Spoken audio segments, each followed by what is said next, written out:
پارے کا آغاز سورت الانبیاء سے ہوتا ہے۔ اللہ تعالیٰ نے فرمایا کہ لوگوں کے حساب کتاب کا وقت آن پہنچا ہے، لیکن لوگ اس سے غفلت برت رہے ہیں۔ اللہ نے دین سمجھنے کا طریقہ بھی بتایا کہ اگر کسی چیز کا علم نہ ہو تو اہل علم سے پوچھ لینا چاہیے۔ یہ بھی ارشاد ہے کہ اللہ نے زمین اور آسمان کو کھیل تماشے کے لیے نہیں بنایا، اگر اس نے کھیل ہی کھیلنا ہوتا تو وہ کسی اور طریقے سے بھی یہ کام کر سکتا تھا۔ اللہ نے یہ بھی بتایا کہ اس نے ہر چیز کو پانی سے زندگی دی ہے۔ اللہ انسانوں کو اچھے اور برے حالات سے آزماتا ہے۔ حالات اچھے ہوں تو انسان کو شکر کرنا چاہیے اور حالات برے ہوں تو انسان کو صبر کرنا چاہیے۔ اس صورت میں ارشاد ہوا ہے کہ اللہ تعالیٰ قیامت کے دن انسانوں کے اعمال کو تولنے کے لیے میزان عدل قائم کریں گے۔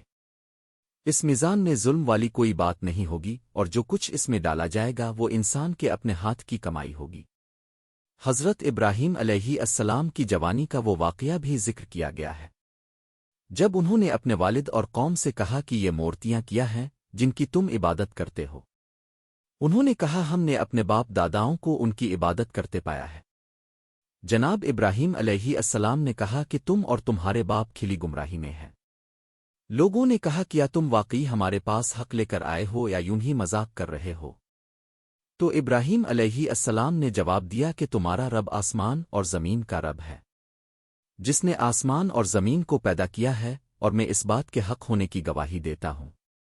اللہ کی قسم جب تم لوگ پیٹھ پھیر کر چلے جاؤ گے تو میں تمہارے بتوں کے خلاف ضرور کارروائی کروں گا۔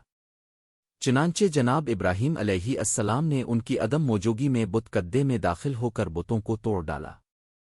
جب قوم کے لوگ بت کدے میں داخل ہوئے اور بتوں کو ٹوٹا دیکھا تو کہا جس نے ہمارے بتوں کا یہ حال بنایا ہے وہ یقیناً ظالم آدمی ہے۔ لوگوں نے پوچھا اے ابراہیم علیہ السلام کیا تم نے ہمارے بتوں کا یہ حال بنایا ہے؟ آپ نے کہا اس بڑے بت نے یہ کیا ہے؟ اگر یہ بت بول سکتے ہیں تو ان سے پوچھ لو۔ لوگوں نے کہا کہ اب جانتے ہیں کہ یہ بت بولتے نہیں۔ ابراہیم علیہ السلام نے کہا تو کیا تم لوگ اللہ کے سوا ان کی عبادت کرتے ہو جو تمہیں فائدہ پہنچا سکتے ہیں نہ نقصان؟ تف ہے تم پر اور تمہارے ان معبودوں پر جن کی اللہ کے سوا تم عبادت کرتے ہو، کیا تم عقل سے کام نہیں لیتے؟ اس دعوت توحید پر بستی کے لوگ بھڑک اٹھے اور کہنے لگے کہ ابراہیم کو جلا دو، اور اگر اپنے معبودوں کی مدد کر سکتے ہو تو کرو۔ ابراہیم علیہ السلام کو جلانے کے لیے الاؤ بھڑکایا گیا۔ جب آگ خوب بھڑک اٹھی تو ابراہیم علیہ السلام نے دعا مانگی، ہمارے لیے اللہ ہی کافی ہے اور وہ بہترین کارساز ہے۔ اس پر اللہ نے کہا اے آگ تو ابراہیم پر ٹھنڈی اور سلامتی والی ہو جا۔ اللہ کہتا ہے کہ لوگوں نے جناب ابراہیم علیہ السلام کے خلاف سازش کرنا چاہی تو ہم نے انہیں بڑا خسارہ پانے والا بنا دیا۔ پھر اللہ نے جناب داؤد علیہ السلام اور سلیمان علیہ السلام کی حکومت کا اور جناب ایوب علیہ السلام کے صبر کا ذکر کیا کہ آپ شدید بیماری کے باوجود اللہ کی رحمت سے نا امید نہ ہوئے۔ اللہ نے ایوب علیہ السلام کی دعا قبول کر کے آپ کی تمام مشکلات کو دور فرما دیا۔ جناب یونس علیہ السلام کے واقعے کا بھی ذکر ہے کہ اب جب غم کی شدت سے دوچار تھے تو اپنے پروردگار عالم سے دعا کی کہ اللہ کے سوا کوئی معبود نہیں، اس کی ذات پاک ہے اس تکلیف سے جو مجھ کو پہنچی ہے، اور بے شک یہ تکلیف مجھے اپنی وجہ سے آئی ہے۔ اللہ نے جناب یونس علیہ السلام کی فریاد سن کر ان کے دکھوں کو دور فرما دیا، اور ساتھ ہی یہ اعلان بھی فرما دیا کہ جو کوئی بھی حالت غم میں جناب یونس علیہ السلام کی طرح اللہ کی تسبیح کرے گا اللہ اس کے غم کو دور کر دے گا۔ اللہ نے حضرت محمد صلی اللہ علیہ وسلم کے منصب کا بھی ذکر کیا کہ آپ کو دو جہانوں کے لیے رحمت بنا کر بھیجا گیا ہے، اور فرمایا ہے کہ اللہ ہی حقیقی مددگار اور کارساز ہے۔ سورت الانبیاء کے بعد سورہ حج ہے، جس کے شروع میں اللہ تعالیٰ نے اپنے بندوں کو قیامت کی ہولناکیوں سے ڈرایا اور ارشاد فرمایا کہ بے شک قیامت کا زلزلہ بہت بڑی چیز ہے۔ اس زلزلے کی وجہ سے حاملہ اپنے حمل کو گرا دے گی اور دودھ پلانے والیاں شیر خاروں کو پھینک دیں گی، اور لوگ نشے کی حالت میں نظر آئیں گے جبکہ وہ نشے میں نہیں ہوں گے بلکہ اللہ کا عذاب انتہائی شدید ہوگا۔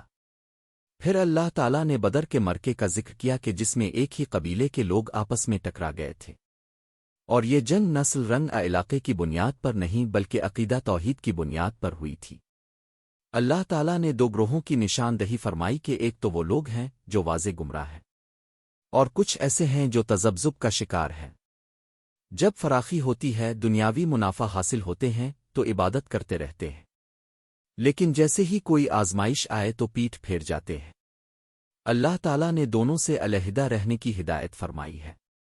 اللہ تعالیٰ نے جناب ابراہیم علیہ السلام کے لیے خانہ کعبہ کی جگہ مقرر کی اور ان سے کہا کہ اب کسی بھی چیز میں میرا شریک نہ ٹھہرائی، اور میرے گھر کو طواف کرنے والوں، قیام کرنے والوں، رکوع اور سجدہ کرنے والوں کے لیے شرک اور بت پرستی سے پاک رکھیے، اور اب لوگوں میں حج کا اعلان کیجیے تاکہ وہ اب کے پاس پیدل چل کر اور دبلی اونٹنیوں پر سوار ہو کر دور دراز علاقوں سے آئیں اور اپنے لیے دینی اور دنیاوی فوائد حاصل کر سکیں۔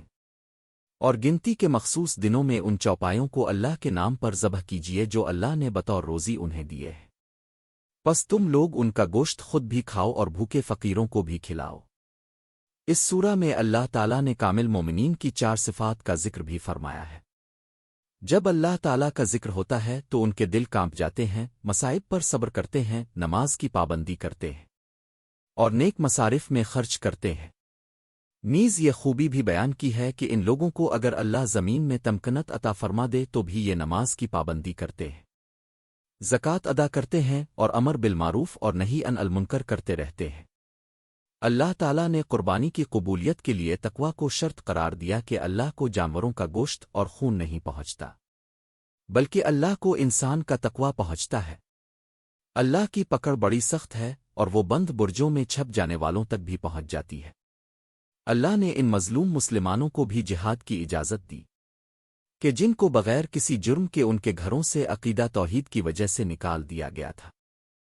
اس صورت میں اللہ نے ایک مثال کے ذریعے شرک کی تردید کی کہ جن معبودن باطل کو لوگ اللہ کو چھوڑ کر پکارتے ہیں، ان کی ناتوانی و بے بسی کی کیفیت یہ ہے کہ وہ سارے جمع ہو کر ایک مکھی بھی نہیں بنا سکتے، اور مکھی بنانا تو دور کی بات ہے، اگر مکھی جیسی بے حیثیت مخلوق ان سے کوئی چیز چھین کر لے جائے تو اس کو واپس بھی نہیں لے سکتے۔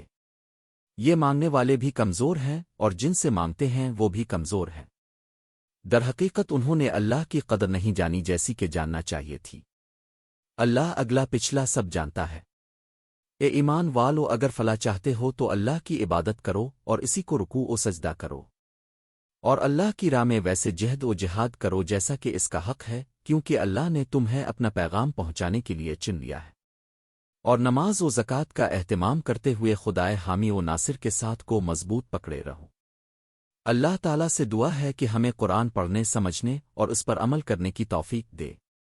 آمین۔